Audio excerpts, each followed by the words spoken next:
بسم اللہ الرحمن الرحیم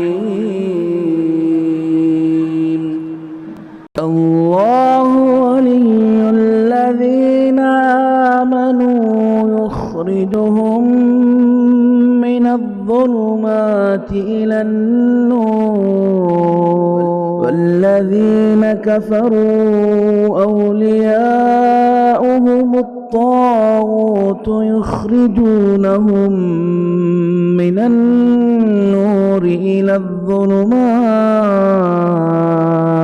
الحمد لله رب العالمين والصلاة والسلام على سيد المرسلين وعلى آله وصحبه أجمعين ومن تبعهم بإحسان إلى يوم الدين. أعوذ بالله من الشيطان الرجيم. بسم الله الرحمن الرحيم. الحمد لله رب العالمين الرحمن الرحيم مالك يوم الدين إياك نعبد وإياك نستعين اهدنا الصراط المستقيم صراط الذين أنعمت عليهم غير المغضوب عليهم ولا الضالين آمین. محترم بزرگوں، بھائیوں، دینی ماؤں اور بہنوں، الحمدللہ ثم الحمدللہ، اللہ رب العالمین کا احسان و کرم ہے کہ اس نے ایک بار پھر ہمیں رمضان المبارک میں داخل فرمایا، جو خیر و برکت سے بھرپور مہینہ ہے، اور اسی مناسبت سے اللہ کی توفیق سے ہم یہاں اکٹھا ہیں. ہم اور آپ اس کی فضیلتوں اور احکام کے ضمن میں یہ جانتے ہیں کہ اللہ تبارک و تعالیٰ نے رمضان کے دن میں روزوں کو فرض کیا، اور اس کی رات میں قیام اللیل، جسے تراویح کہا جاتا ہے، اسے مسنون اور مستحب بنایا. رمضان کے روزوں کے تعلق سے فرمایا کہ جو پورے ماہ ایمان و احتساب کے ساتھ روزہ رکھے گا اس کے پچھلے گناہ معاف، اور بہت ساری فضیلتیں. ٹھیک اسی طریقے سے قیام اللیل کے تعلق سے فرمایا من قام رمضان ایمانا واحتسابا غفر لہ ما تقدم من ذنبہ. جو رمضان کا لفظ ہے پورے مہینے کا، جو رمضان کا قیام کرے، پورے رمضان تراویح پڑھے. ہمارے ہاں آج کل کچھ لوگ ایسے قابل لوگ ہو گئے ہیں جو کہتے ہیں کہ اللہ کے نبی صلی اللہ علیہ وسلم نے صرف 3 دن پڑھائی، اس کے بعد نہیں پڑھائی، اس لیے مسنون یا مشروع صرف 3 ہی دن ہے. یہ ان کی جہالت کا بہت بڑا ثبوت ہے. نبی کریم صلی اللہ علیہ وسلم نے صرف 3 ہی دن جماعت سے کیوں پڑھائی؟ واضح ہے، یہ اندیشہ کہ فرض نہ ہو جائے. صحابہ نے پورا مہینہ پڑھا، اللہ کے رسول صلی اللہ علیہ وسلم تنہا پورا مہینہ پڑھتے تھے. اور پھر یہ قولی حدیث میں جو میں نے ابھی پڑھی بخاری وغیرہ میں، کہ جو پورے رمضان میں قیام کرے گا ایمان اور احتساب کے ساتھ، شرط ہے یہ، ایمان اور احتساب کے ساتھ جو رمضان کا قیام کرے گا، 4 دن 5 دن نہیں. صرف اتنا کہ ہمارے یہاں یہ غلط فہمی بھی پائی جاتی ہے کہ قیام اللیل یا تراویح کا مقصود صرف اتنا سمجھا جاتا ہے کہ ایک مرتبہ پورا قرآن سن لیا جائے. چنانچہ وہ اس کا شارٹ کٹ لے آئے، مختصر راستہ، کہ 5 دن میں 3 دن میں یا کچھ اور کم زیادہ کر کے پورا قرآن ختم کر لیا جائے، اور اس کے بعد جو ہے عید کی تیاریوں میں لگ جائے. عید کی تیاری دراصل رمضان کی نیکیاں ہیں، عبادتیں ہیں، قرآن سے جڑنا ہے، قرآن کو سمجھنا ہے، قرآن پر عمل کرنا ہے. جتنی نیکیاں آپ کریں گے اتنا زیادہ آپ کے لیے عید پرمسرت اور حقیقی تہوار بنے گی، خوشی کا، شادیانہ اور خوشی کا سبب بنے گی. اور حقیقت میں اسی کو عید منانے کا حق ہے جو رمضان کو عبادتوں کے ساتھ، اخلاص اور ایمان کے ساتھ میں گزارے. چنانچہ پورے رمضان کا جو قیام کرے اس کے پچھلے گناہ معاف. یہ چھوٹی فضیلت نہیں ہے، بہت اہمیت ہے. اللہ رب العالمین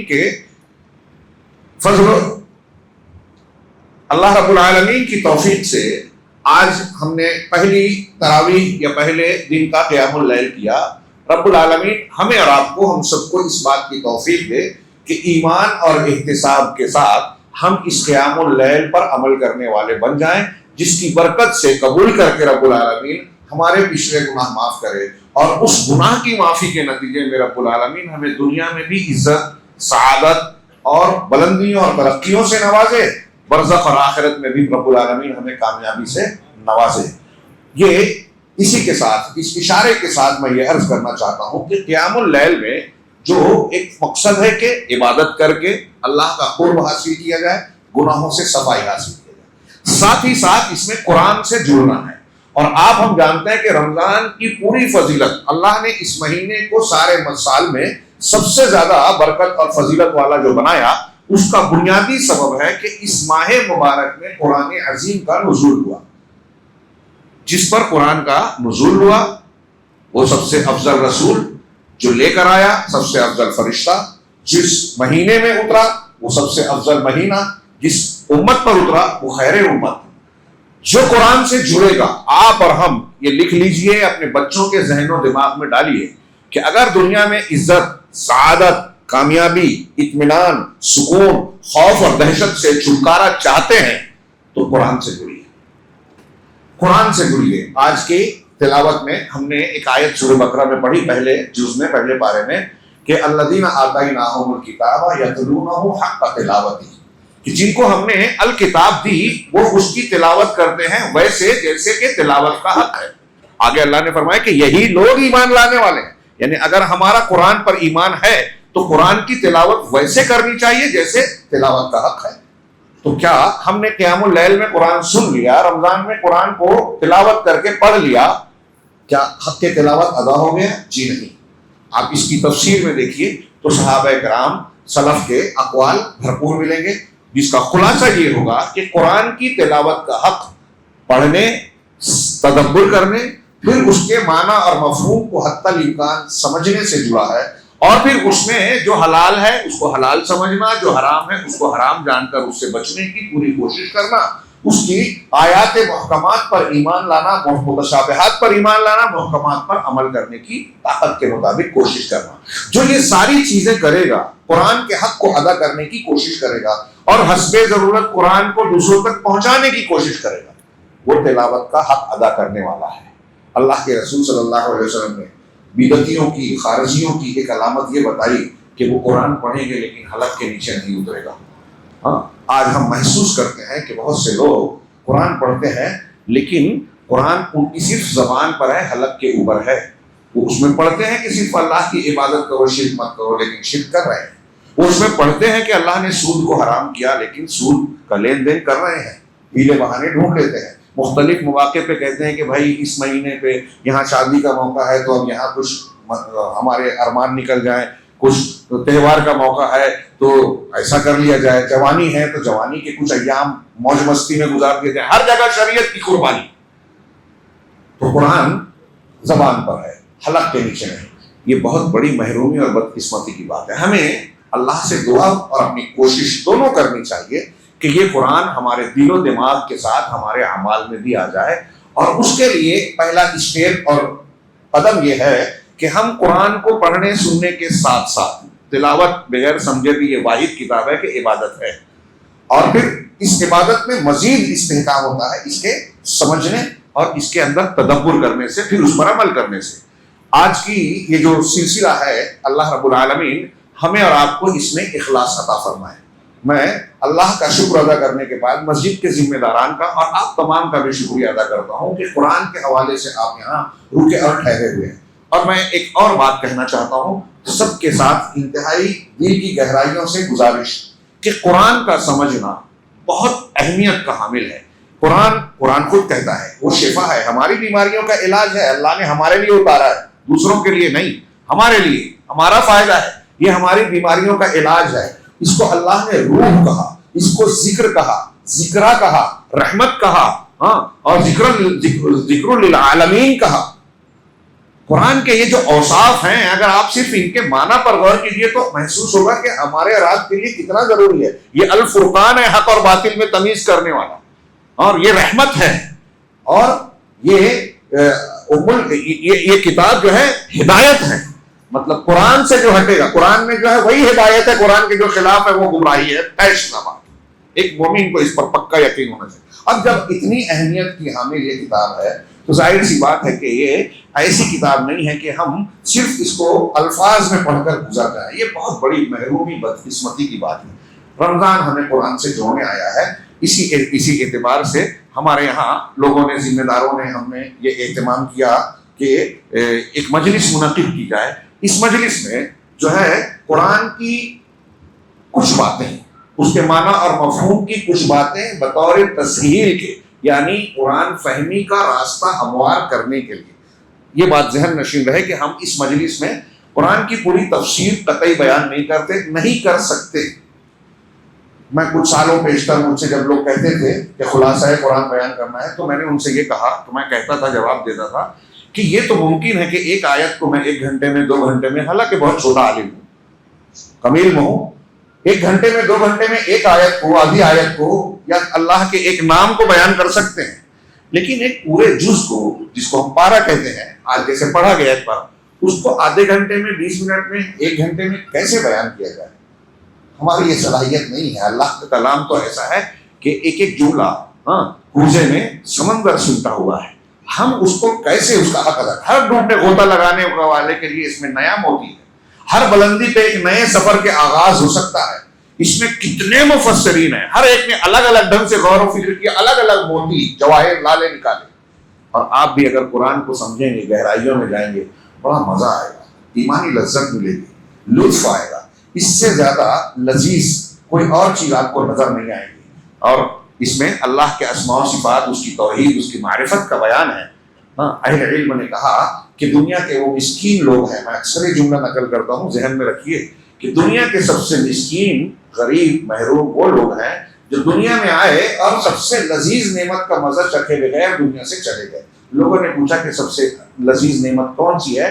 تو کہا اللہ کی معرفت، اس کے اسماء و صفات کے ذریعے سے اس کو جاننا، اس کی قربت حاصل کرنا، اللہ سے انس حاصل کرنا.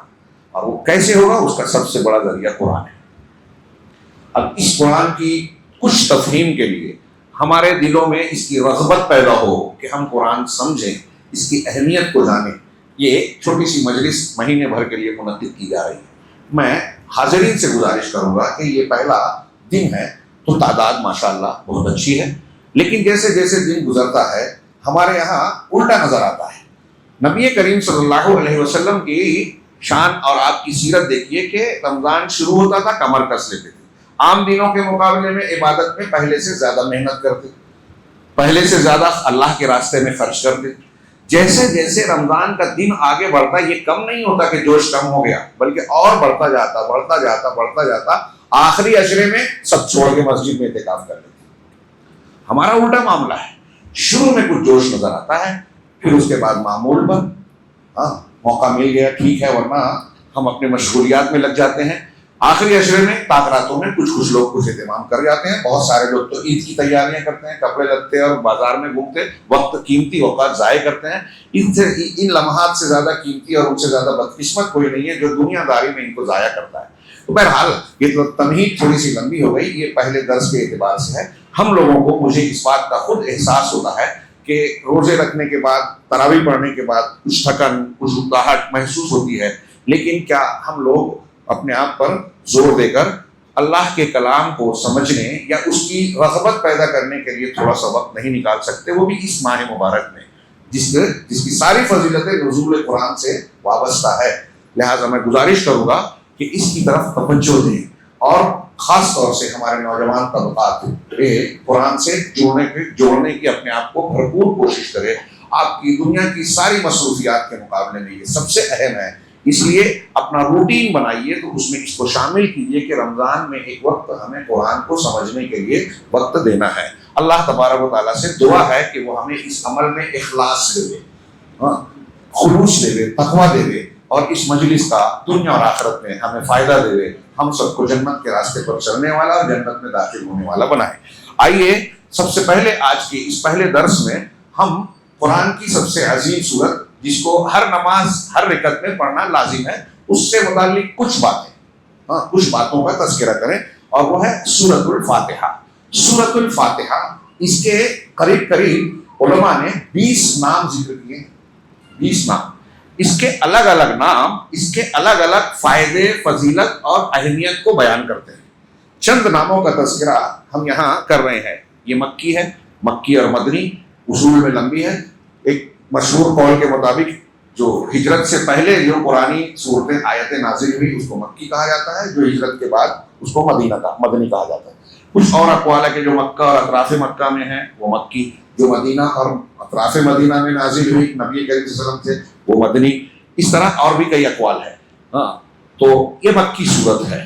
بعض اہل علم یہاں کہتے ہیں کہ یہ 2 مرتبہ نازل ہوئی، اس کی اتنی فضیلت ہے۔ ہاں چنانچہ اس کے 20 نام جیسا کہ میں نے عرض کیا، ایک نام ہے الفاتحہ۔ سورۃ الفاتحہ، فاتحہ فتح، شروع کرنا کھولنا کا معنی ہے، اس سے قرآن کھلتا ہے۔ یہ قرآن کے آغاز میں ہے، قرآن کی شروعات اس سے ہوتی ہے، اس لیے اس کا نام الفاتحہ ہے۔ اس کا دوسرا نام ہے ام الکتاب۔ ام الکتاب، ام کا معنی ہوتا ہے ماں، جڑ، بنیاد۔ یہ الکتاب کی جڑ ہے، اس لیے کہ اس سورہ مبارکہ میں قرآن کے سارے مضامین اجمالی طور سے سمٹے ہوئے ہیں۔ اس لیے بعض اہل علم نے کہا کہ قرآن مجید پچھلی تمام کتابوں کا خلاصہ اور نچوڑ ہے جو آسمانی کتابیں تھیں، اور سورۃ الفاتحہ قرآن کا نچوڑ ہے۔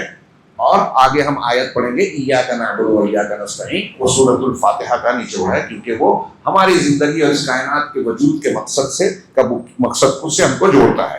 چنانچہ دوسرا نام ہے ام الکتاب، کتاب کی جڑ، کتاب کی ماں یعنی بنیاد۔ تیسرا نام الحمد ہے، حمد تعریف، آگے اس کی تشریح تھوڑی سی ہوگی، چونکہ اس سورت کا آغاز الحمدللہ، الحمد سے اللہ کی تعریف سے ہوتا ہے، اس لیے اس کو سورۃ الحمد بھی کہا جاتا ہے۔ ایک نام السبع المثانی ہے، یہ خود قرآن نہیں ہے، وَلَقَدْ آتَيْنَاكَ الْقُرْآنَ وَسَبْعًا مِنَ الْمَثَانِي، صحیح پڑھا میں نے کہ ہم نے آپ کو قرآن اور 7 ایسی آیتیں دی۔ مثانی کا 2 معنی کیا ہے لوگوں نے، علماء نے، کہ جو بار بار دہرائی جائے، ہر رکعت میں اسے پڑھنا ہے، ہر رکعت میں پڑھنا لازم ہے، اس لیے بار بار اسے دہرایا جاتا ہے، امام پڑھتا ہے، مقتدی پڑھتا ہے، تو یہ بار بار دہرائی جانے والی ہے۔ اور مثانی یعنی وہ صورت جس میں اللہ تبارک و تعالیٰ کی ثنا یعنی تعریف بیان کی گئی ہو، مجد اور بزرگی بیان کی گئی ہو، تو 7 ایسی آیتیں جس میں رب کی بزرگی اور ثنا بیان کی جاتی ہے۔ اسی طرح اس کا ایک نام ہے الکافیہ۔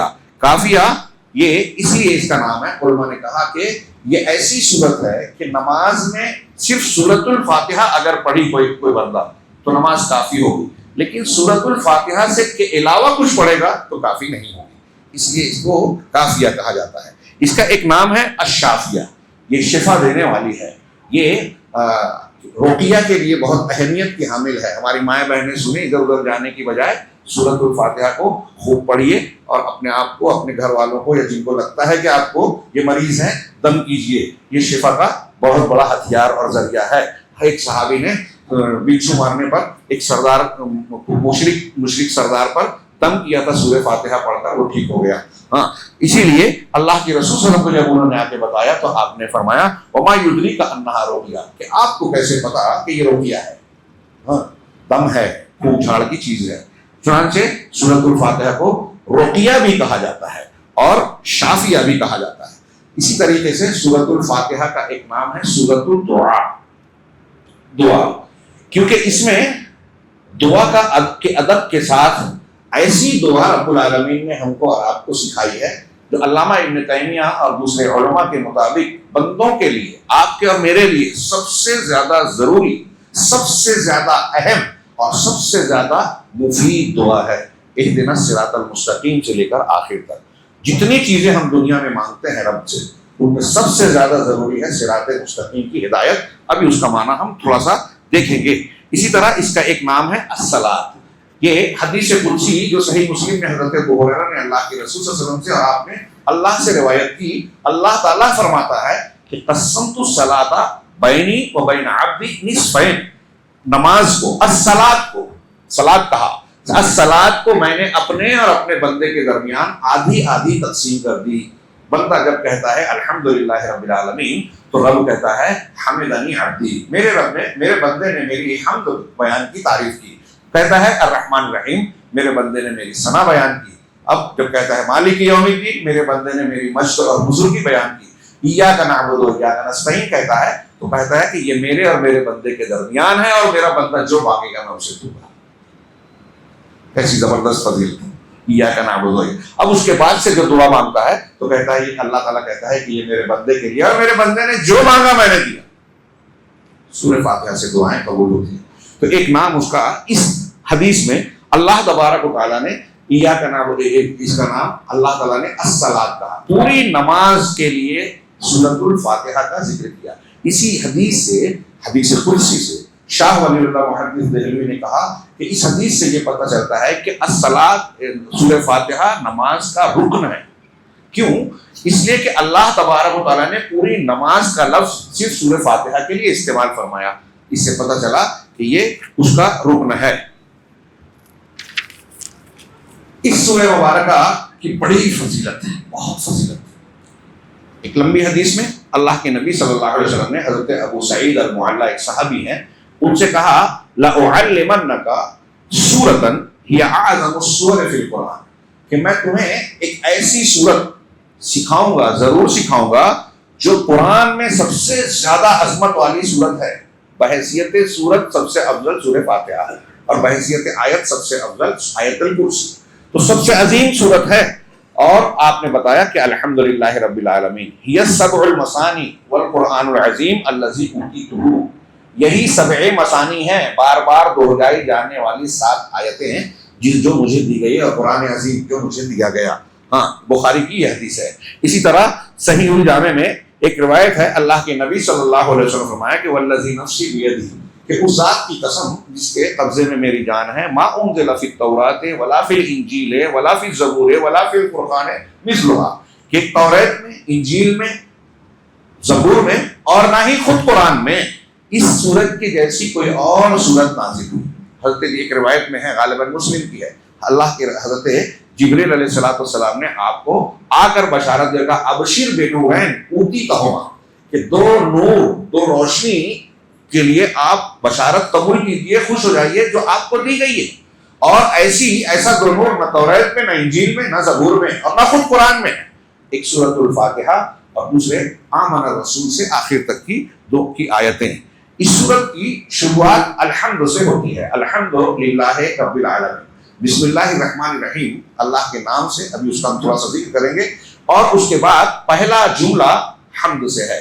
مولانا ابوالکلام آزاد کہتے ہیں کہ اگر بندہ اس کائنات پر غور کرے، اپنے آپ پر غور کرے، دنیا کی کسی چھوٹی سے چھوٹی، بڑی سے بڑی چیز پر غور کرے، تو ایک چیز جو بندے کے منہ سے سب سے پہلے نکلے گی چیزوں کا مشاہدہ کرنے کے بعد، کہ واقعی وہ ذات جس نے اس کائنات کو وجود بخشا، بنایا، بڑی حکمت سے، مہارت سے، باریکیوں سے، زبردست طریقے سے بنایا ہے، یقیناً وہ تعریف کے لائق ہے، اس میں کوئی کمی نہیں ہے.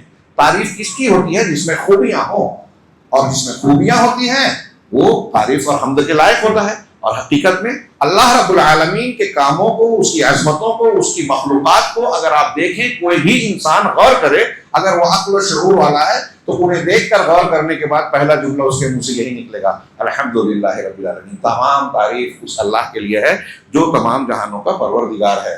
پھر آخر میں دعا پر، شروعات دعا سے ہو رہی ہے اور حمد سے ہو رہی ہے، اور دعا پر سورت کا خاتمہ ہو رہا ہے. دونوں میں سخت زبردست موافقت ہے. ہاں، اللہ کے رسول صلی اللہ علیہ وسلم کا فرمان ہے، افضل الذکر لا الہ الا اللہ و افضل الدعاء الحمدللہ، کہ سب سے اعلیٰ اور فضیلت والا ذکر لا الہ الا اللہ ہے. اگر آپ اللہ کا ذکر کر رہے ہیں تو سب سے افضل لا الہ الا اللہ، اور سب سے اچھی دعا الحمدللہ. ہاں، تو الحمدللہ رب العالمین، یعنی دعا ہی سے شروعات ہو رہی ہے، دعا ہی پر اختتام ہو رہا ہے. ہاں، چنانچہ یہ اس صورت کو اس طریقے سے رب العالمین نے ایک دم کم الفاظ میں تمام معانی کو گھیرنے والا بنایا ہے. آپ تھوڑا سا اب ہم اس پر نظر ڈالیں گے سرسری طور سے، کہ اس صورت میں اگر آپ غور کریں تو اپنے اختصار کے باوجود دین کے معالم، دین کی بنیادیں، اصول اور فروع تمام کے تمام اس میں اختصار کے ساتھ سمٹے ہوئے ہیں، زبردست طریقے سے. ہاں، ہم اس پر غور کریں. شیخ نے کہا کہ بدأت سورۃ الفاتحہ، پہلے سب سے پہلے دیکھیں کہ سورہ فاتحہ کی شروعات ہو رہی ہے عقیدے سے. عقیدہ جو دل میں ہوتا ہے، اور سب سے ہمارے دین کی جڑ بنیاد ہے. میں یہاں جتنے حاضرین نے سب سے کہوں گا کہ عقیدے کے بغیر آپ کا کوئی عقیدہ صحیح نہیں ہے تو کوئی عمل قبول نہیں ہے. یہ دین کی سب سے اہم بنیاد ہے، سب سے زیادہ اسی پر محنت کرنی. نبی کریم صلی اللہ علیہ وسلم اور تمام انبیاء دعوت دیتے تھے تو سب سے پہلے عقیدے پر محنت کرتے تھے. آپ عقیدے کو چھوڑ کر بہت محنت کریں کہ شراب چھوڑ دو، یہ مت کرو، وہ مت کرو، بال ایسے مت رکھو، ہیئر اسٹائل، لباس ایسا مت کرو، ہاں ہو سکتا ہے کچھ اثر کر جائے لیکن یہ بہت زیادہ مؤثر نہیں ہوتا. آپ صرف فضائل بتائیں آدمی کی اصلاح کے لیے زیادہ مؤثر نہیں ہوتا، لیکن آپ پہلے اس کا عقیدہ درست کر دیں. اللہ کا خوف، اللہ سے محبت، اللہ کی سے امید، اگر یہ چیزیں دل میں جگہ پا گئی تو آپ کسی بندے سے یہ کہو گے اللہ نے یہ حرام کیا، اللہ کی محبت اور اللہ کا خوف اسے فوراً ماننے پر ابھارے گا، وہ قبول کر لے گا. صحابہ کو دیکھیے، ابتدائی زمانے کے، تھوڑی سی ابتدائی تعلیم، پوری شریعت، پورا قرآن جب نازل نہیں بھی ہوا تھا تو مکہ والے اور کوئی بڑے سے بڑا ظالم ان کو سخت سے سخت اذیت دے کر بھی دین سے پلٹا نہیں پایا. کیوں؟ اس لیے کہ اللہ کے رسول نے ان کے دل میں عقیدے کی جڑیں مضبوط کی تھی. تو سورۃ الفاتحہ کا آغاز عقیدے سے ہو رہا ہے. کیسے؟ تفسیری اعتبار سے میں تھوڑا سا اشارہ کروں. الحمدللہ رب العالمین، ابھی ہم نے پڑھا کہ تمام بنیادیں آ رہی ہیں. الحمدللہ، تمام تعریف اللہ کے لیے. میں کم بول رہا ہوں، زیادہ غور کیجیے. الحمدللہ، تمام تعریف اللہ کے لیے. اس کے مفہوم میں اہل علم نے کہا کہ جو بھی تعریف ہو سکتی ہے مطلق طور پہ پوری کی پوری ہر اعتبار سے اس کا سزاوار حقدار صرف اللہ ہے. الحمد استغراق کے لیے اللہ ہے، اور وہ عربی کی میں تفصیل اور باریکیوں میں نہیں جا رہا ہوں. للہ، اللہ کے لیے ہے. اب اللہ کے لیے جب ساری خوبیاں ہیں، کمال ہے، سارے کمالات ہیں، اب کسی کمال میں بال برابر کمی نہیں ہے. اگر کوئی ایک خوبی میں کوئی کمی آ جائے تو اتنی تعریف کا اللہ حقدار نہیں رہ جائے گا. علم پورا ہے، اگر ایک بال برابر علم بھی جہالت آ جائے تو نقص آ جائے گا، اور اللہ کے اندر نقص نہیں ہے. ماضی، حال، مستقبل، ہمارے جسم، ہمارے بال، ہمارے جسم کے اندر ہمارے خون میں کتنے اجزاء ہیں، ہیموگلوبین کتنے ہیں، سفید ذرات کتنے ہیں، ہم کاؤنٹ نہیں کر پاتے. پورا پروٹینز ہیں، کیا کیا ہے، سب اللہ جانتا ہے. درخت کتنے ہیں، ہم ایک درخت کے پتے پورے نہیں گن سکتے، اپنے سر کے اور اپنی داڑھی کے بال گن نہیں سکتے. اللہ نے وَأَحْصَىٰ كُلَّ شَيْءٍ عَدَدًا، اللہ نے ہر چیز کو عدد کے اعتبار سے گن رکھا ہے. ہاں، یہ میں ایک مثال دے رہا ہوں کہ آپ غور کرتے جائیے کہ علم میں کوئی ایک چیز، ماضی، حال، مستقبل، کائنات کی موجودات، آسمان میں، زمین میں، پیڑ میں، پودے میں، پہاڑ میں، مٹی میں، ذرات میں، درختوں میں، کہیں بھی کوئی چیز ہے، سب اللہ جانتا ہے. کوئی ایک چیز بھی اللہ کے علم سے باہر نہیں ہے. اسی لیے اس کے لیے ساری تعریف ہے. اگر ایک چیز بھی باہر ہو گئی تو نقص آ گیا، خامی آ گئی، کمی آ گئی. اور اللہ رب العالمین سبحان ہے، پاک ہے، اور تمام تعریف اس کے لیے ہے. مطلب ہر اعتبار سے ساری خوبیوں کا مالک. اور جب سب خوبیاں ہیں تو اس کا مطلب اللہ کے اسماء الحسنی ہیں، صفات علیہ ہیں. الحمدللہ کہا تو اس سے علماء نے کہا کہ اس میں توحید اسماء و صفات آ گئی. للہ، اللہ کے لیے ہے. بسم اللہ الرحمن الرحیم میں اس کی تشریح کرنی چاہیے تھی، ہم آگے بڑھ گئے. اللہ کے نام سے میں شروع کرتا ہوں. بسم اللہ الرحمن الرحیم، یہ بھی قرآن کا حصہ ہے. بعض لوگوں نے سورہ فاتحہ کا، بعض لوگوں نے ہر سورے کا حصہ مانا، بعض نے الگ سے اس کو ایک آیت مانا. تو میں اللہ کے نام سے شروع کرتا ہوں. اسم اللہ، اسم اللہ، یہ مضاف مضاف الیہ ہے. عربی قاعدے سے مفرد مضاف جب ہوتا ہے تو اس میں عموم کا معنی ہوتا ہے. اللہ کے جتنے نام ہیں میں ان سب سے شروع کرتا ہوں، معنی یہ ہوگا. اب اللہ کا اسم ذات ہے، اسم خاص. اللہ کے کچھ نام ایسے ہیں کہ بندوں کو بغیر اضافت کے ہم ان کو نہیں کہہ سکتے. رحمان بھی نہیں کہہ سکتے، عبد الرحمان، فضل الرحمان، انعام الرحمان، یہ کہہ سکتے ہیں، صرف رحمان نہیں. ایسے اللہ کا اسم ذات ہے، کسی مخلوق کو نہیں کہہ سکتے، صرف اللہ. تو اللہ کس سے بنا ہے؟ زیادہ راجح قول ہے کہ الہ سے بنا ہے. الہ یا الہ یعنی معبود ہونا، اس کا معنی ہوگا معلوہ، ذوالالوہیت. اسی لیے حضرت ابن عباس نے اللہ کا معنی کیا ذوالالوہیت والعبادہ، وہ ذات جو الوہیت والی ہے، عبادت کے لائق ہے. ایک الہ کا معنی ہوتا ہے حیران ہونا. تو جن علماء نے الہ سے مانا ہے حیرانی کے معنی میں، وہ کہتے ہیں کہ اللہ کی ذات واحد ایسی ذات ہے، کائنات میں کوئی اور ایسا موجود نہیں ہے کہ جس کو جاننے کے بعد آپ کی حیرت قائم ہے. ہاں، یہ موبائل ہے. یہ موبائل جب شروع میں آئے تو بہت سے لوگ اس پر حیرت کرتے تھے. کمپیوٹر پر آج اے آئی والی جو چیزیں پیدا ہو رہی ہیں، روبوٹک، ہاں، اس کا جو ایپ وغیرہ ہے، حیرت میں لوگوں کو ڈالے ہوئے ہیں. ابھی نئی ایجاد ہے تو لوگ حیرت میں ہیں. جیسے جیسے اس کی معرفت بڑھتی جائے گی، لوگ جانیں گے، تو ہمارے یہاں گلیوں میں اس کے میکینک پیدا ہو جائیں گے. حیرت ختم ہو جائے گی، کم ہو جائے گی.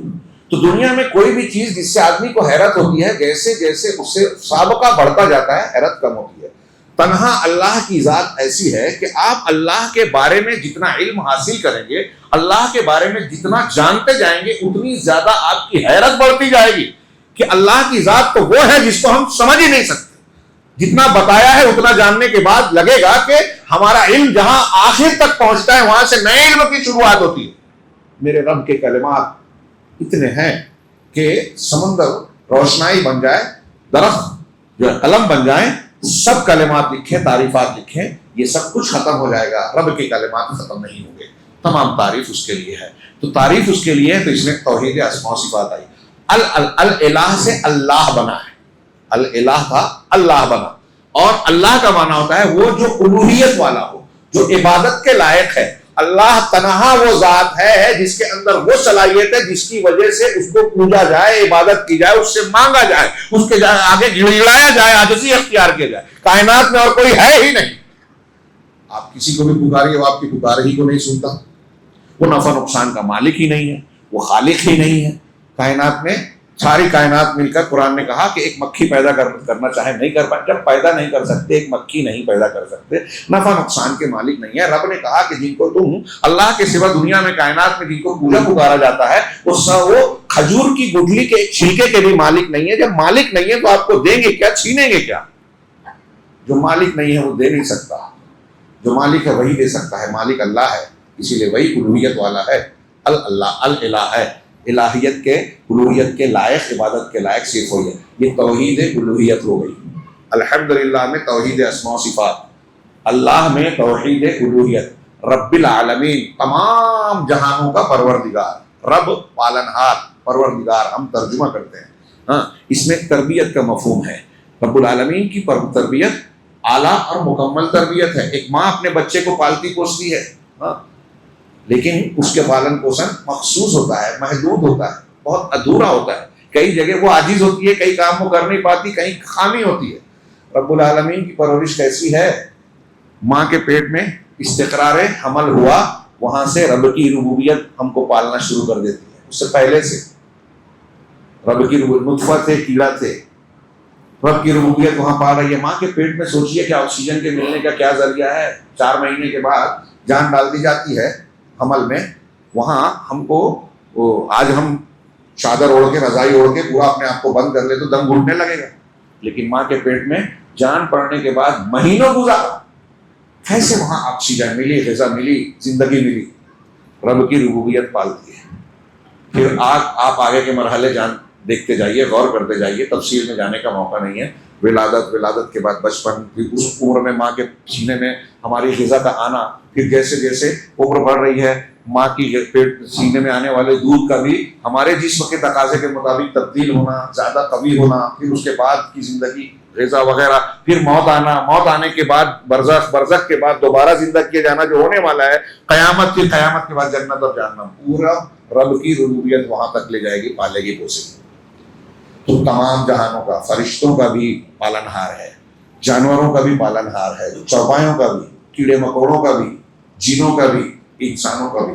عالم کے معنی ہوتے ہیں کل ما سوی اللہ، اللہ کے سوا جو ہے سب عالم ہے، کائنات۔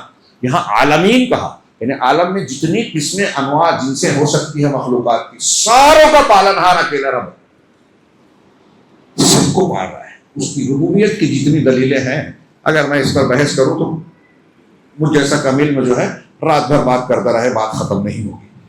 ربوبیت کی نشانی ہے کہ کیڑے میں دیکھیے، سورج چاند ستاروں میں دیکھیے، اپنے اندر دیکھیے، باہر دیکھیے، ہاں، بہت بے شمار دلیلیں، ہر چیز کائنات کی اللہ کی ربوبیت کی گواہی دے رہی ہے۔ تو وہ تمام جہانوں کا پروردگار پالنہار ہے، ہاں، اس لیے اس کی تعریف۔ اب یہ توحید ربوبیت آ گئی، الحمدللہ رب العالمین، یہ پہلا جملہ۔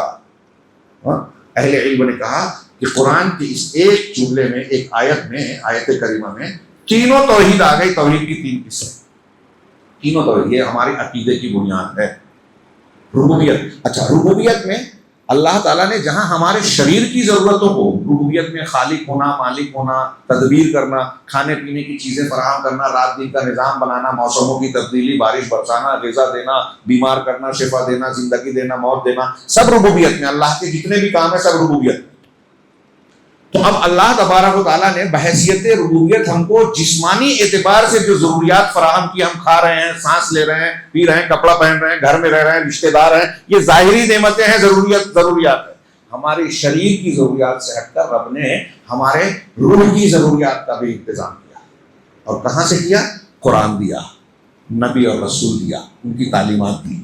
یہ ہماری روحانی ضرورت ہے، دنیا اور آخرت میں کامیابی کی بنیاد ہے، یہ اس کی ربوبیت کا حصہ ہے۔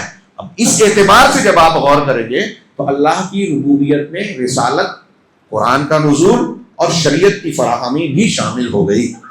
تو تمام جہانوں کے پروردگار انسانوں کے لیے یہ خصوصی انتظام کیا۔ رب کی ربوبیت دو طریقے کی ہے، ایک ربوبیت عامہ، سب کو پال رہا ہے، کافر ہو، مشرک ہو، جانور ہو، حیوان ہو، کیڑے مکوڑے ہو، کوئی بھی ہو، سب کو غذا دے رہا ہے، روزی دے رہا ہے، جینے کے راستے بتا رہا ہے۔ مچھلی کے بچہ تیرنا جان جاتا ہے، پرندے کے بچے اڑنا جان جاتے ہیں، یہ اللہ سکھاتا ہے۔ بلی کے بچے بلی کے راستے پر ہی چلتے ہیں، تو یہ اللہ سکھاتا ہے، یہ ربوبیت عامہ ہے کہ سب کو دیا۔ اور انسانوں میں بھی کافروں کو بھی غذا دے رہا ہے، روزی دے رہا ہے، معیشت دے رہا ہے، لیکن اس کی ایک ربوبیت خاصہ ہے جو اللہ تعالیٰ اپنے متقی پرہیزگار بندوں پر، اور ان میں جیسے جیسے اونچے درجات کے ہوتے ہیں ان پر اس کا انعام ہوتا ہے۔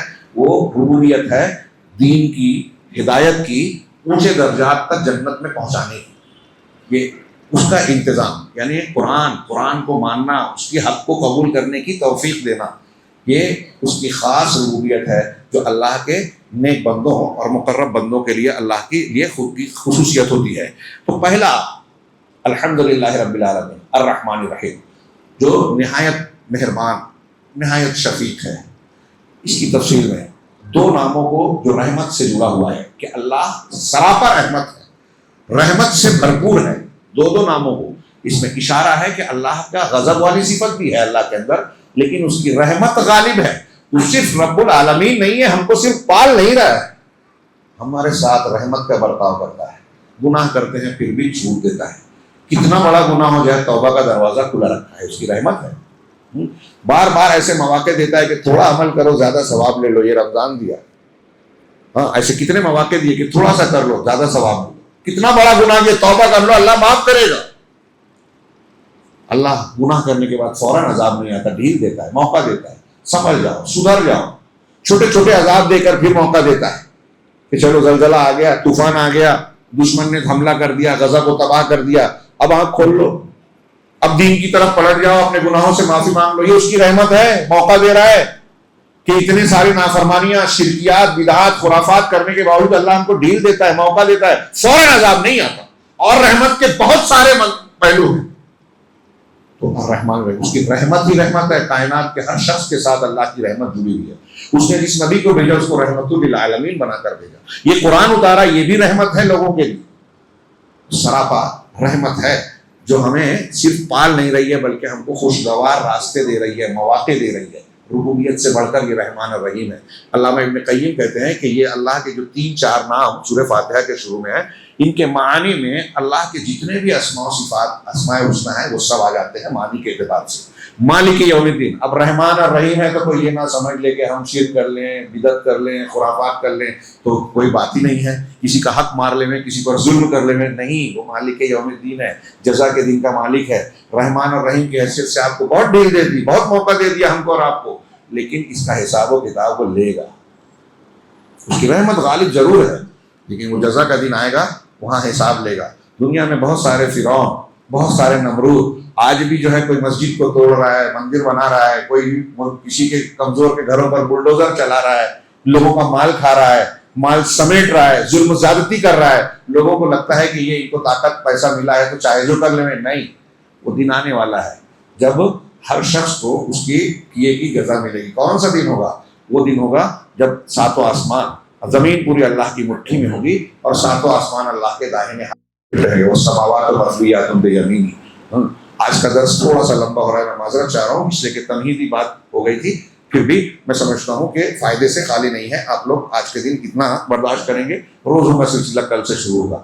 تو بہرحال اللہ تبارک و تعالیٰ نے پہلے عقیدہ بیان, ان تینوں چیزوں میں دیکھیے عقیدہ ہے, اور اس کے بعد عقیدے کے بعد جب بندے یہ چیزیں مانتا ہے کہ تو رب العالمین ہے, تمام تعریف کا حقدار ہے, ہاں الرحمن الرحیم ہے, مالک یوم الدین ہے, تو جب تو ساری چیزیں نعمتیں دے کر اس کا حساب لینے والا ہے تو پروردگار میں تیری ہی عبادت کرتا ہوں, تجھ سے ہی مدد مانگتا ہوں. ایاک نعبد و ایاک نستعین, یہ میرا عقیدہ میں نے اختیار کیا کہ عبادت کروں تو صرف تیری, بھروسہ کروں تو صرف تجھ پر, مدد مانگوں تو صرف تجھ پر. پہلے میں عبادت, دوسرے میں توکل. ایاک نعبد لا الہ الا اللہ کا معنی رکھتا ہے کہ اللہ کے لیے عبادت کے کوئی, اللہ کے علاوہ عبادت کے لائق کوئی نہیں ہے, لہٰذا میں صرف تیری عبادت کرتا ہوں. ایاک نستعین لا حول ولا قوت الا باللہ کا معنی رکھتا ہے کہ توکل اور بھروسہ صرف تجھ سے ہی کرتا ہوں, تجھ پر ہی کرتا ہوں, مدد تجھ سے ہی مانگتا ہوں. اور ایاک نعبد کی تقدیم و تاخیر ہے, اس میں حصر کا معنی ہے, تیری ہی, کسی اور کی نہیں, تیری ہی عبادت کرو. کتنے لوگ ایاک نعبد و ایاک نستعین روز پڑھ رہے ہیں اور غیر اللہ سے مانگ رہے ہیں, کسی پیر صاحب کو, کسی بابا کو, شیخ عبد القادر جیلانی کو, خواجہ فلاں اور کلیئر شریف اور فلاں شریف اور فلاں شریف کے لوگوں کو حاجت روا مشکل کشا مانتے ہیں. جھوٹ بولتے ہیں وہ کہ ہم اللہ تیری ہی عبادت کرتے ہیں, دوسروں سے بھی تو مانگ رہے ہیں, تو اللہ کی عبادت کہاں کر رہے ہیں اکیلے. خیر, ایاک نعبد, یہاں تک عقیدہ بھی آ گیا, عقیدہ آیا اور نعبد میں عبادت آ گئی. جب آپ کا عقیدہ درست ہوا تو آپ اللہ سے تعلق کیسے جوڑتے ہیں؟ عبادت سے. عبادت میں سب سے اہم عبادت راس العبادات نماز. آپ کا ہمارا اللہ سے رشتہ جڑتا ہے عبادات سے, روزے سے جڑتا ہے, نماز سے جڑتا ہے, جتنی عبادتیں. تو پہلی بنیاد دین کی عقیدہ ہے, سورہ فاتحہ میں وہ آ گئی. ایاک نعبد و ایاک نستعین میں ظاہری عبادتیں, باطنی عبادتیں. نستعین تجھ سے ہی مدد مانگتے ہیں, یہ دل کا عمل ہے توکل کرنا, تو یہ اس میں عبادت آ گئی. ہاں, پھر اس کے بعد اہدنا الصراط المستقیم, صراط مستقیم پر چلا, صراط مستقیم پر جمع. صراط مستقیم کیا ہے؟ سیدھا راستہ. سیدھا راستہ کیا ہے؟ اللہ کا دین اسلام, جو اللہ نے آسمان سے اتارا, نبی کے ذریعے دیا, قرآن اور حدیث کی شکل میں دیا. اب اس کا دو معنی ہے اہدنا الصراط المستقیم کا. ایک تو یہ کہ دنیا میں بہت سے مذہب ہیں, ان مذہبوں میں صحیح مذہب پروردگار ہم کو بتا, اس پر چلا, اس کو قبول کرنے کی توفیق دے, نمبر ایک. دوسرا مطلب یہ ہوا کہ مسلمان اسلام کے میں بھی بہت سارے فرقے بن گئے. یہاں رافضی بھی ہیں, صوفی بھی ہیں, جیمی بھی ہیں, قدری بھی ہیں, اشعری, ماتریدی, نہ جانے کیا کیا ہیں, 73 فرقے جیسا کہ رسول اللہ صلی اللہ علیہ وسلم نے فرمایا تھا. تو ان 73 میں بھی ہم کو اس جماعت پر میں شامل فرما, اس راستے کو قبول کرنے والا, جمع رہنے والا بنا جو جنت کے راستے پہ چلنے والا ہے, صراط مستقیم. چھوٹی دعا نہیں ہے. ابھی میں نے کہا تھا علامہ نے کہ سب سے ضروری, سب سے مفید, سب سے زیادہ اہم دعا ہے ہمارے اور آپ کے لیے. آج ہمارے نوجوان کہاں کہاں بھٹکتے ہیں, دوسرے مذہب کو چھوڑیے, یہاں غلط مسلک اختیار کرتے ہیں. کوئی حدیثوں کا انکار کر رہا ہے, کوئی صحابہ کو برا بھلا کہتا ہے, کوئی سنت کے خلاف بدعت کو اختیار کر رہا ہے, کوئی اس مسلمان ہونے کے نام ہونے کا دعویٰ کرنے کے باوجود شرکیات میں مبتلا ہے. کتنی بدقسمتی ہے جو ابھی اپنے منافقین کی پڑھا کہ اللہ تبارک و تعالیٰ نے ان کو ایمان کی توفیق دی. ہاں, پہلے دیکھا لیکن پھر ایک آگ جلائی, اور اس کے بعد جب آگ جلا لی, اندھیرا ہوا, آگ جلائی تو خود اندھے ہو گئے. آگ میں راستہ دکھتا ہے, اللہ نے اندھا کر دیا. وَتَرَكَهُمْ فِي ظُلُمَاتٍ لَا يُبْصِرُونَ. سورہ بقرہ میں جو مثال دی بڑی پیاری ہے, غور کیجیے کہ ہم کو اسلام ملا اور ہم اسلام کی قدر نہیں کر رہے, قرآن پڑھ نہیں رہے, سمجھ نہیں رہے, شرک کر رہے, بدعت کر رہے, خرافات میں پڑے ہوئے ہیں, فلاں اور فلاں کے پیچھے جا رہے ہیں, وہ بہت بڑا عالم ہے, وہ بہت بڑے علامہ ہے, وہ فلاں امام ہے, وہ ہوا میں اڑتا ہے, وہ پانی پہ چلتا ہے, تو اللہ کے رسول کی بات چھوڑ کر اس کی بات مان لو. کتنی بڑی گمراہی ہے. کہ اللہ نے کتاب اتاری ہماری ہدایت کے لیے, اس کو قیامت تک محفوظ رکھنے کی گارنٹی دی, ذمہ داری دی. تو اب سوچیے, عقل سے آدمی سوچے گا کہ یہ ہمارے لیے محفوظ ہے, ہم اس کو چھوڑ کر ادھر ادھر کیوں دیکھیں. اب اس کی تشریح سب سے اچھی کس نے کی؟ رسول اللہ صلی اللہ علیہ وسلم نے کی. اللہ نے آپ کو تفسیر اور تبیین قرآن کی ذمہ داری دی, خود قرآن کہتا ہے, تو آپ کی بات مانی جائے. اور پہلے شاگردان صحابہ تھے, تو صحابہ کو دیکھا جائے کہ انہوں نے قرآن حدیث کو کیسے مانا. تو بہرحال یہ 3 اسٹیپ بہت اہم ہیں, اور یہ اگر سمجھ لیں تو سمجھ لیجیے کہ سورہ فاتحہ کا ایک مغزہ ہم کو حاصل ہو گیا. عقیدہ اس میں ہے, عبادت اس میں ہے, منہج اس میں ہے کہ آپ کا ہمارا طریقہ دین کا کون سا ہونا چاہیے. تو کون سا ہونا چاہیے؟ اہدنا الصراط، صراط مستقیم. کون صراط مستقیم؟ صراط الذین انعمت علیہم، انعام یافتہ لوگوں کا طریقہ، انبیاء، شہداء، صدیقین. تو اب انبیاء میں پہلے نبیوں کی شریعت منسوخ ہوئی، محمد رسول اللہ صلی اللہ علیہ وسلم خاتم النبیین سید المرسلین کی شریعت اب قیامت تک کے لیے حجت ہے. جنت میں جانے کے لیے اسے ماننا، اس کو اختیار کرنا ضروری ہے. تو محمد رسول اللہ صلی اللہ علیہ وسلم کا طریقہ اور محمد صلی اللہ علیہ وسلم کو ماننے والے صدیقین، شہداء اور صالحین، جس میں سر فہرست ابو بکر صدیق، عمر فاروق اور تمام صحابہ، ان کا طریقہ، ان کے راستے پر چلا. اس میں صحابہ کا منہج آ گیا، اللہ کے رسول صلی اللہ علیہ وسلم کا منہج آ گیا. تو دین کا طریقہ سورہ فاتحہ میں ہم جس چیز کو ابھی میں جو بیان کر رہا ہوں، آج کل فیشن یہ چلا ہے کہ اگر کسی کو غلط بتائیے، شرک کو شرک کہیے، تو کچھ لوگوں کو برا لگتا ہے کہ مولوی صاحب اختلافی مسئلہ چل رہا ہے، امت کی یہ حالت ہے، ایسا ہے ویسا ہے. امت کی یہ حالت جو ہے وہ اسی وجہ سے ہے کہ آپ اس کو چھیڑتے نہیں ہیں. بیماری کو چھیڑ کر بیماری کا علاج کیجئے، آپریشن کیجئے. اب آپ بولیں گے کہ کینسر ہے، پہلے سے مریض کو تکلیف ہو رہی ہے، آپ اس کو مزید کاٹنے پیٹنے کی بات کرتے ہیں، اس کے علاج کرنے کی بات کرتے ہیں، تو اور تکلیف بڑھ جائے گی. تو رہنے دیجئے کینسر، رہنے دیجئے تھوڑا پھنسی، تو اور تکلیف میں مبتلا کر رہے ہیں، آپ موت کی طرف دھکیل رہے ہیں. یہی اس امت کا حال ہو گیا ہے کہ گمراہیاں ہیں، اس کی اصلاح کرنے والوں کو روکا جاتا ہے. بھائی اللہ کے رسول نے بلا وجہ تو نہیں کہا نا 73 فرقے ہوں گے، ایک جنت میں کے راستے پہ ہوگا، باقی جہنم والے. تو اس 72 سے بچانا ہے کہ نہیں بچانا ہے؟ وہی کہا اہدنا الصراط المستقیم. ہر نماز میں ہم دعا مانگ رہے ہیں اور بات کرنے سے بھاگ رہے ہیں. صراط مستقیم پر چلا. ابھی چلا کے 3 معنی ہے، آگے ہم انتہائی اختصار کے ساتھ بیان کریں گے. تو یہ 3 چیزیں بنیادیں آ گئی. چنانچہ عقیدے سے شروعات کی الحمدللہ رب العالمین، جس میں توحید الوہیت، توحید ربوبیت، توحید اسماء و صفات سب آ گئی. الرحمن الرحیم، اس میں بھی توحید اسماء و صفات کی طرف اشارہ آ گیا. مالک یوم الدین، اس میں آخرت کے دن پر ایمان آ گیا. آخرت پر ایمان ہمارے ایمان کی بنیادوں میں سے ایک بنیاد ہے، ہاں، اور وہ اصلاح کرتا ہے. جو آخرت پر ایمان نہیں رکھتا وہ سدھر نہیں پاتا. پھر اس کے بعد عبادت ہے ایاک نعبد و ایاک نستعین میں، منہج ہے اہدنا الصراط المستقیم سے آخر تک. اس صورت میں اللہ تعالیٰ نے حمد سے شروعات کی اس طریقے سے کہ اللہ تبارک و تعالیٰ نے اپنے بندوں کو حمد کے ساتھ ذکر کیا، اور اس بات کا ذکر کیا کہ اللہ تبارک و تعالیٰ کی ربوبیت اور احسانات اور اس کی نوازشیں بندوں کے ساتھ ہمہ وقت ہیں، ہمارے اور آپ کے ساتھ. ہم ہر وقت سانس لے رہے ہیں، کپڑا پہنے، کھانا کھا رہے ہیں، رشتہ داریاں ہیں، اس کی سب اس کا دیا ہوا. اس کے سوال کرنے سے پہلے اللہ نے دیا. ہم نے اللہ سے کوئی چیز مانگی. ابھی کتنی چیزیں ایسی ہیں جس کے فائدے اور نقصان کا ہمیں علم نہیں ہے، ہم کھاتے ہیں، فائدہ اٹھاتے ہیں، ہمیں نہیں پتا اللہ بغیر مانگے دے رہا ہے، بغیر جانے دے رہا ہے. کتنا بڑا کریم ہے. اس کی ربوبیت کا غور کیجیے. ہاں، اگر ہم پہچان جائیں اللہ کی معرفت تو اس کے سامنے جھکتے چلے جائیں، جھکتے ہی رہیں، اور یہ احساس جاگے گا کہ ہم کتنا کچھ بھی اللہ کے راستے میں قربان کر دیں، اللہ کی ربوبیت کا ایک حصے کا بھی کوئی حق ادا نہیں کر سکتے، ایک چیز کا. چنانچہ یہ احسانات اللہ کے، اس کی حمد اور تعریف کا تقاضا کرتے ہیں کہ بندے اس کی تعریف کریں. اور تعریف کا مطلب ہوتا ہے کہ جب ہم تعریف کر رہے ہیں تو زبان سے کر رہے ہیں، دل میں اس کا یقین کرتے ہیں کہ یہ احسانات اللہ کے ہیں. اللہ کے کمال اور اس کی ذاتی خوبیوں پر تعریف کرنا یہ حمد کہلاتا ہے، حمد کی تعریف ہے.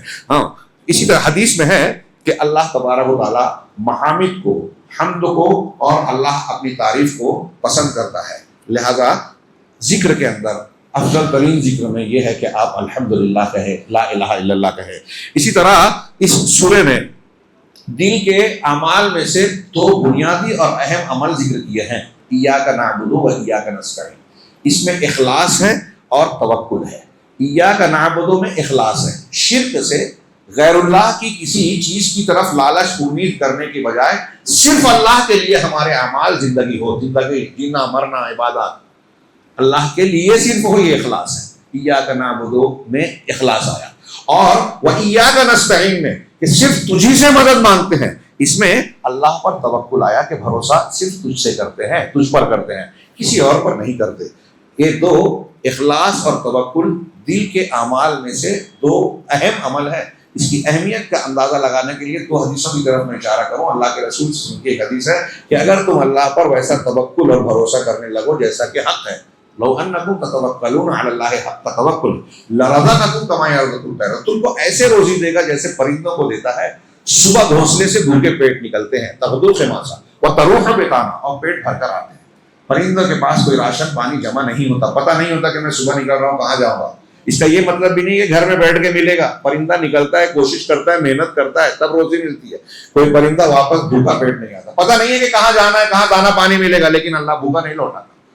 اللہ پر بھروسہ کرو گے تو اللہ تمہارا اس طرح معاملہ کرے گا, اور اللہ پر بھروسہ کرو گے تو کبھی رسوا نہیں ہوگے. جو اللہ پر بھروسہ کرتا ہے وہ ایمان کی اعلیٰ سطح پر ہوگا. 70,000 لوگ بغیر حساب کتاب کے جنت میں جائیں گے. ان کی صفت کیا بتائی؟ جو اپنے پروردگار جو رقیہ نہیں کرواتے, جو الذین لا یسترقون, اور کئی داغتے نہیں ہیں زخم کو, اور شگون نہیں لیتے, اور اپنے پروردگار پر توکل کرتے ہیں. بخاری مسلم کی حدیث ہے یہ لوگ توکل کرتے ہیں. تو جس کا جتنا تگڑا توکل ہوگا تو دوسروں سے روپیہ نہیں کرائے. روپیہ بعض شرائط کے ساتھ جائز ہے, لیکن دوسروں سے نہ کرانا یہ افضل ہے. توکل جتنا مضبوط ہوگا, آپ خود دعا کیجئے, خود مانگیے رب سے, جتنا آپ توکل کریں گے اتنا آپ کے ایمان کا اور توحید کا درجہ اونچا ہوگا, اور جتنا توحید کا درجہ ہوگا اتنی آسانی سے بندہ جنت میں جائے گا. جس کی توحید انتہائی اعلیٰ ہوگی وہ بغیر حساب کتاب کے جنت میں جائے گا, جیسا کہ حدیث میں ہے. اسی طریقے سے اس سورہ مبارکہ میں اہدنا الصراط المستقیم صراط الذین انعمت علیہم کے ضمن میں جہاں ان کے منہج کا ہمیں علم ہوتا ہے, وہیں یہ پتہ چلتا ہے کہ ہمیں صحبت کے لیے, سنگت کے لیے اچھے لوگوں کو اختیار کرنا چاہیے. اچھے لوگوں کو آئے گی آگے بات.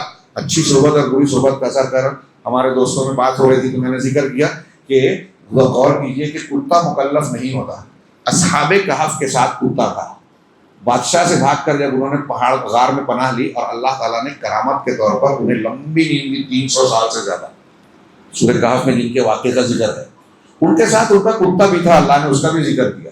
کتا مکلف نہیں تھا, پھر بھی اللہ نے نیک لوگوں کے ساتھ, توحید والوں کے ساتھ رہنے کی وجہ سے کتے کو بھی کرامتی نیند دی 300 سال سے زیادہ کی. اچھی صحبت کا اثر. اور بری صحبت, نبی کی بیوی بھی تھی لیکن برے لوگوں کی صحبت میں تھی.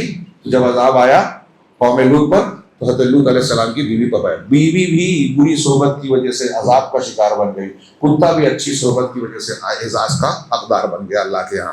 بہرحال اس میں صراط الذین انعمت علیہم, انعام یافتہ لوگوں کے راستے پر پروردگار چلا. تو آپ کو انعام یافتہ لوگوں کے راستے پہ چلنا ہے تو اچھے لوگوں کے ساتھ رہنا, اٹھنا بیٹھنا چاہیے. علماء کی مجلس میں کون سے علماء؟ جو خشیت اور تقوی والے ہیں, علماء سو نہیں, بدعتی اور مشرک نہیں, جو قرآن حدیث کا علم رکھتے ہیں اور جو تقوی پرہیزگاری والے ہیں, اللہ سے ڈرتے ہیں. ان علماء کی یا ایسے متقی پرہیزگار لوگوں کی صحبت اختیار کرنی چاہیے. جب آپ ان کی صحبت میں رہیں گے تو ان کے طریقے پہ چلیں گے. برے لوگوں کی صحبت میں برے اثرات یقینی ہیں.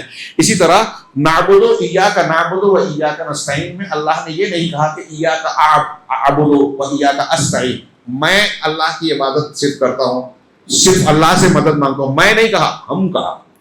اس سے پتہ چلا کہ امت کو اجتماعیت اختیار کرنا چاہیے. ہم جماعت میں اور امت میں ایک دوسرے کے معاون و مددگار ہیں. دین کے معاملے میں بھی ایک دوسرے کا ساتھ دینا چاہیے. اب یہاں اہدنا الصراط المستقیم میں یہ آخری دو باتیں ہیں. اہدنا الصراط المستقیم میں ہدایت کا جو لفظ آیا ہے, ہدایت کے 3 معنی ہوتے ہیں. ایک معنی ہوتا ہے راستہ بتانا, ایک معنی ہوتا ہے توفیق دینا, ایک معنی ہوتا ہے ثابت قدم رکھنا. ہدایت کا جو پہلا معنی ہے راستہ بتانا, ان میں دلیلیں ہیں, میں وقت بچانے کے لیے اپنے الفاظ میں مختصراً بیان کر رہا ہوں. کہ راستہ بتانا, کہ جیسے میں نے آپ سے کہا کہ یہ فلاں جگہ جاتا ہے, یہ دلالت ہو گئی, رہنمائی ہو گئی. اللہ کے نبی صلی اللہ علیہ وسلم ہدایت دیتے تھے, تو کیا ہدایت, نبی کی ہدایت کیا تھی؟ اراءۃ الطریق, راستہ بتانا. اللہ کے رسول اللہ نے ابو بکر صدیق کو بھی راستہ بتایا, ابو جہل کو بھی راستہ بتایا, دونوں کو بتایا. اللہ کے رسول راستہ تو بتاتے تھے, انک لتہدی الی صراط مستقیم, قرآن نے کہا آپ سیدھے اس راستے کی طرف رہنمائی کرتے ہیں, لیکن آپ توفیق نہیں دے سکتے تھے. پوائنٹ نوٹ کیجئے, توحید کی بہت بڑی دلیل ہے. اللہ کے رسول صلی اللہ علیہ وسلم اپنے چچا کو بہت چاہا کلمہ پڑھ لے, نہیں پڑھا کیونکہ اللہ نے توفیق نہیں دی. ہاں, تو مختار کل کہاں ہوئے؟ اور بلکہ آپ نے اس کے مرنے کے بعد جب کہا کہ میں دعا کروں گا تو 2 آیتیں ان کے سلسلے میں نازل ہوئی. ایک اس میں سے یہ بھی تھی کہ انک لا تہدی من احببت, آپ جسے چاہیں ہدایت نہیں دے سکتے. آپ جسے چاہے ہدایت, رسول کون سی ہدایت نہیں دے سکتے؟ توفیق. تو رسول جو ہے راستہ کی رہنمائی والی ہدایت تو دے سکتے ہیں, ہم اور آپ کر سکتے ہیں کہ بھائی ہاں یہ راستہ ہے, یہ صحیح ہے, یہ غلط ہے, یہ رہنمائی ہے, لیکن توفیق دینا اللہ کے اختیار میں ہے. نبی بھی نہیں کر سکتے, اپنے چچا کو بھی کلمہ نہیں پڑھوا سکتے. تو یہ دوسرا معنی ہے توفیق. جب ہم کہتے ہیں اہدنا الصراط المستقیم کہ ہمیں سیدھے راستے کی ہدایت دے، تو راستہ دکھانا ہی نہیں، توفیق دینا بھی آیا. اب صرف توفیق ہی کافی نہیں ہے، بلکہ اس صراط مستقیم کی توفیق مل گئی، اب اس پر قائم رکھنا. آج کے دن آ گئے، پہلا دن ہے، دوسرا دن ہے، یا رمضان مبارک میں سدھر گئے، رمضان گیا، ہم بھی گئے، میں مسجد کا راستہ بھول گئے، تو یہ ثابت قدمی نہیں ہوئی. جمانا، ثابت قدم رکھنا، یہ تو کچھ اعمال کی بات سمجھ میں آ سکتی ہے، لیکن عقیدے کے معاملے میں ایک آدمی قرآن حدیث کی توحید اور اتباع سنت کا عقیدہ اختیار کرتا ہے، کسی سے متاثر ہوتا ہے اور اس سے متاثر ہو کر صحابہ کرام کو برا بھلا بولنے لگتا ہے، تو وہ ثابت قدم نہیں رہا، وہ ہدایت سے محروم ہو گیا. اہدنا الصراط المستقیم اس نے سمجھ کر پڑھا ہی نہیں، اللہ سے مانگا ہی نہیں. تو تیسرا معنی ہے کہ اللہ تبارک و تعالیٰ ثابت قدم رکھے. ان تمام جو میں نے 3 معنی بتایا، میرے سامنے جو کتاب ہے اس میں تینوں پر قرآن کی آیتیں موجود ہیں. اسی لیے اللہ تبارک و تعالیٰ نے ہدایت میں راستہ بتانا، توفیق دینا، ثابت قدم رکھنا، تینوں چیزیں آتی ہیں. تو ہم اللہ سے جب کہتے ہیں کہ ہمیں ہدایت دے، مطلب صحیح راستہ بتا، صحیح راستے پر چلنے کی، قبول کرنے کی توفیق دے. کتنے لوگ ہیں جو صحیح راستہ جانتے ہیں لیکن اس کو اختیار نہیں کرتے. غیر مسلموں میں کہتے ہیں کئی لوگ کہ اسلام سچا مذہب ہے لیکن ہم قبول نہیں کر سکتے. کئی لوگ ہم سے کہتے ہیں کہ قرآن حدیث والا یہ جو منہج ہے سلفی اہل حدیث مسلک، یہ صحیح ہے، ہمیں سمجھ میں آ گیا، لیکن ہم بعض علماء تک کہتے ہیں. یہ حیرت کی بات ہے، سمجھ رہے ہیں توفیق نہیں مل رہی.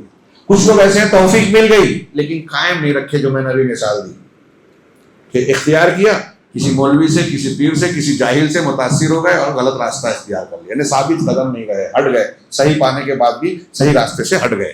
اسی لیے اللہ کے رسول صلی اللہ علیہ وسلم یہ کہہ رہے ہیں، اسی لیے اللہ تعالیٰ نے نماز کی ہر رکعت میں ہر بندے کو جو ہم پڑھتے ہیں یہ دعا سکھائی کہ ہم اہدنا الصراط المستقیم بار بار پڑھیں. اس کا مطلب یہ ہے کہ اس کو بار بار پڑھنا ہماری ضرورت ہے. شیاطین والانس والجن ہمارے عقیدے اور ایمان کے شکار کرنے کے لیے ہر وقت کوشش کر رہے ہیں. ہم دنیا میں دیکھ رہے ہیں جو اب یہود، نصارہ، امریکہ، یورپ اور اب تو ہندوستان میں بھی کہاں کہاں سے حملے ہو رہے ہیں ہمارے عقیدے اور ایمان پر. ہماری بچیاں مرتد ہو رہی ہیں. دیکھیے ان مرتد ہونے والی بچیوں کے لیے اہدنا الصراط المستقیم کتنی ضرورت تھی. میں نے ابھی کئی تقریروں میں کہا، شاید اس جمعہ کے خطبے میں بھی کل کہا کہ غزہ کھنڈر میں بدل گیا، قبرستان بن گیا، بہت سارے لوگ بے گھر ہو گئے، بہت بڑا نقصان ہوا. ہمارے یو پی میں ادھر ادھر گھروں پر بلڈوزر چل رہے ہیں، مسجدوں کو توڑا جا رہا ہے، مسجدوں میں مندر ڈھونڈا جا رہا ہے، اور بہت سارے نقصان ہے. تشویش کی بات ضرور ہے، فکر ہونی چاہیے، لیکن یہ جو نقصانات ہیں، گھر ٹوٹ جانا، امیر کا فقیر ہو جانا، مر جانا، یہ نقصان بہت بہت بہت چھوٹا ہے بنسبت اس کے کہ ایک آدمی مسلمان اور مومن ہو اور کافر اور مرتد اور مشرک بن جائے. یہ نقصان بہت بڑا ہے.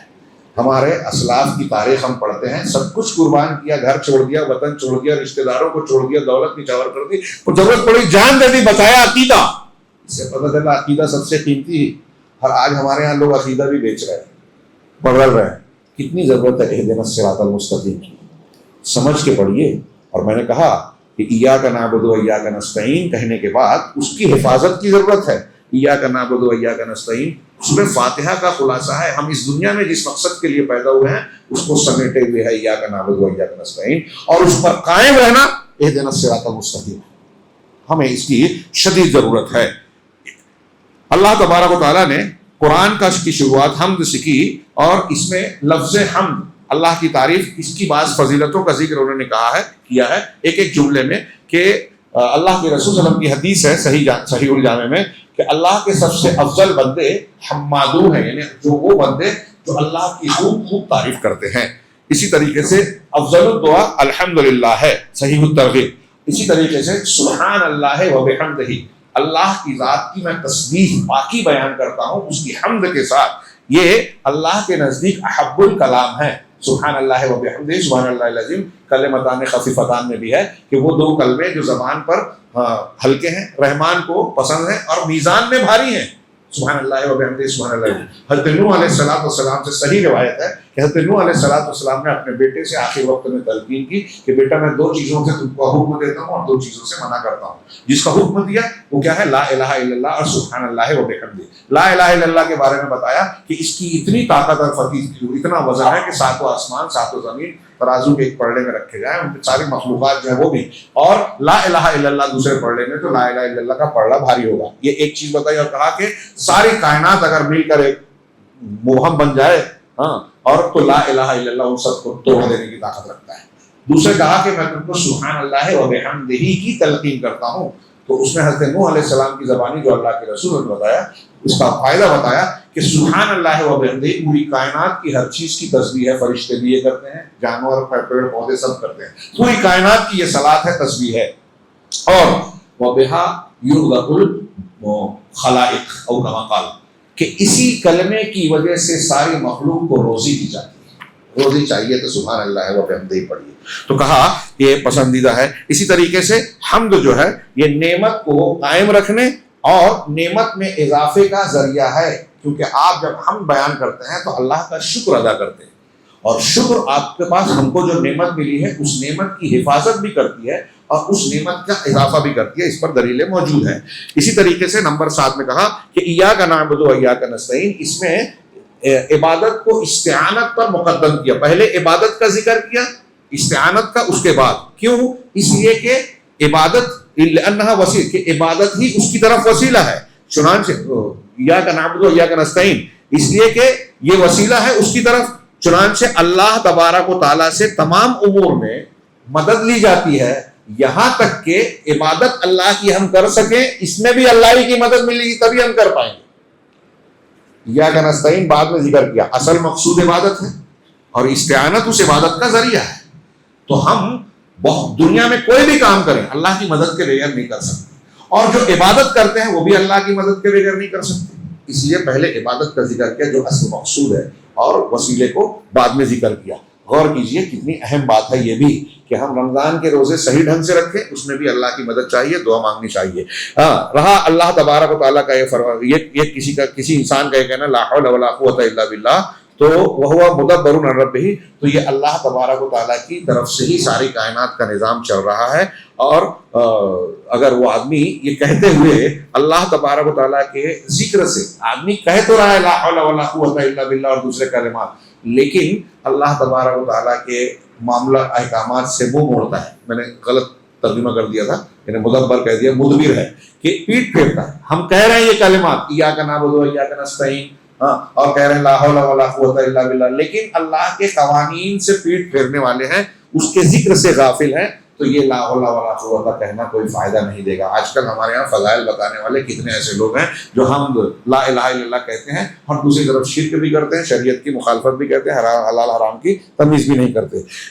سورۃ الفاتحہ اور اس کے بعد جو ہے آخر میں جو کہا گیا غیر المغضوب علیہم ولا الضالین، صراط مستقیم پہ چلا. کون سا صراط؟ جو انعام یافتہ لوگ ہیں، ان لوگوں کا نہیں جو مغضوب علیہم اور ضالین ہیں. مغضوب علیہم جن پر اللہ کا غضب نازل ہوا، ضالین جو گمراہ ہیں. اہل علم نے کہا کہ مغضوب وہ ہیں جو جان کر بھی حق کو قبول نہیں کرتے. یہودیوں میں یہ صفت غالب تھی، معلوم ہے لیکن مانتے نہیں ہیں. آج ہمارے ہاں علماء ہیں، شاہ ولی اللہ سفیان بن عیینہ کا قول نقل کرتے ہیں کہ ہمارے علماء میں جو بگڑتے ہیں اور حق کو قبول نہیں کرتے وہ یہود کی طرح ہیں، اور ہمارے جاہلوں میں جو لوگ بگڑتے ہیں، دلیل نہیں ہے لیکن دین پر عمل کرتے جا رہے ہیں، یہ فضائل ہیں، یہ سنت ہے، بدعت کو سنت مان رہے ہیں، دین سمجھ رہے ہیں، وہ نصارہ کی طرح ہے جنہوں نے رہبانیت کو اختیار کیا تھا.